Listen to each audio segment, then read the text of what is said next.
Ada ide gila dinaran ke depannya, bukan saja underlying rupiah dolar, tetapi bisa emas ke dolar atau dolar ke emas. Nah loh, ini mungkin tidak akan dalam waktu dekat kita adakan. Ini hanya pakai dinaran internasional, dinaran buat sister company, dinaran Singapura, lalu main global. Intinya semua negara mata uangnya kita jaminkan ke logam berharga asli sumber daya alam Indonesia. Ini kalau pemerintahnya nggak ngeh juga atau utaknya nggak nyampe, sudah disindir solusi keuangan bagi rupiah harus pakai underlying, ya kita buat di negara lain. Apa efeknya? Palingan dinaran nanti bisa jadi raja mineral, precious metal, dan rare earth. Dinaran jadi seperti Swiss Metal Bank. Hanya dinaran punya lebih kekinian, yaitu Nusantara Digital Metal Bank. Jadi ada digitalnya. Informasi kali ini aslinya begini cerita sebenarnya. Kita cerita, ngajari sambil nyindir pejabat yang tidak pernah mau mendengar ada muscle knowledge yang lain. Oke ya, Indonesia itu harus mempunyai proyek nasional yang difokuskan pada manufaktur industri. Harus ada produk berlapis, di mana uangnya tidak perlu asing dan globalis. Uangnya kita pakai rupiah kita yang berunderlaying. Kita buatkan ilustrasinya. Katakan Indonesia mau jadi raja food, makanan dunia. Kita mau buat beras, nasi padang, nasi bungkus, makanan kemasan, makanan organik, pengalengan, sambal, dan ribuan bisnis makanan lainnya.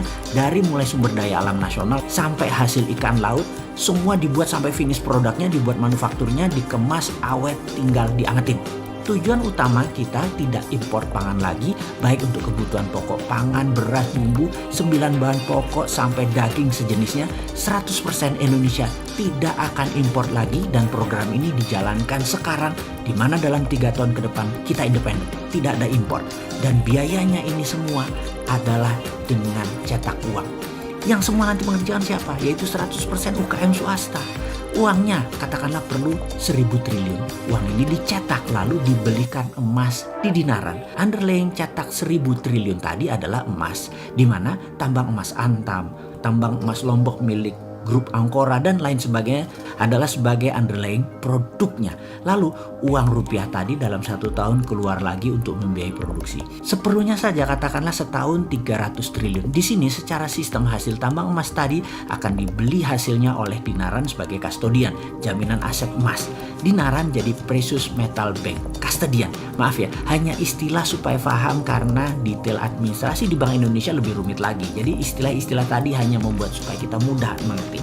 Bukan bahasa publik lah kalau yang dari Bank Indonesia. Kita bisa kelolotan dengarnya. Oke, kita lanjut. Dengan jaminan tadi, pertama emas, yang kedua adalah proyek produktif nasional, maka uang yang dicetak tadi sangat aman dan dijamin tidak ada inflasi.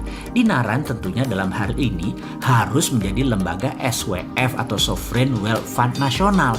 Namun karena saat ini banyak pejabat negara yang belum paham, ya kita mengedukasi masyarakat agar uangnya punya penjamin di dinaran. Bayangkan, Anda punya rupiah, tiap tahun inflasi penurunan nilainya pasti antara 4-5%. Lalu Anda diamkan, Anda nggak peduli atau Anda tidak paham. Dalam 5 tahun uang Anda itu kehilangan hampir 30% nilainya. Anda kerja keras, lalu nilainya dicuri oleh pengelola negara yang tidak bisa menahan inflasi. Oke, sekarang sisi lain, Anda punya underlying lainnya, yaitu Anda punya bunga bank.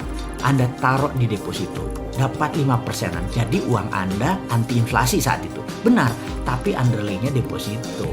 Nggak apa-apa sih, ya monggo saja. Kenapa nggak emas sih? Emas yang liquid di keuangan digital. Kenapa nggak di situ?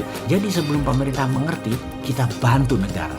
Dinaran menjadi lembaga SWF personal milik Anda pribadi, yaitu uang Anda di dinaran sekarang punya underlying, punya pengaman inflasi. Penciptaan dinaran sebenarnya bentuk sindiran ke pejabat, tapi baguslah mereka belum ngeh juga. Sekarang ya masyarakat saja jadi berdaulat tanpa bergantung ke pejabat atau ke pemerintah. Sahabat, terlepas diterimanya atau tidaknya konsep kita secara nasional untuk membuat Indonesia berdaulat, yo wis, kita secara pribadi berdaulat dulu saja. Setuju kan? Selamat bergabung di dinaran.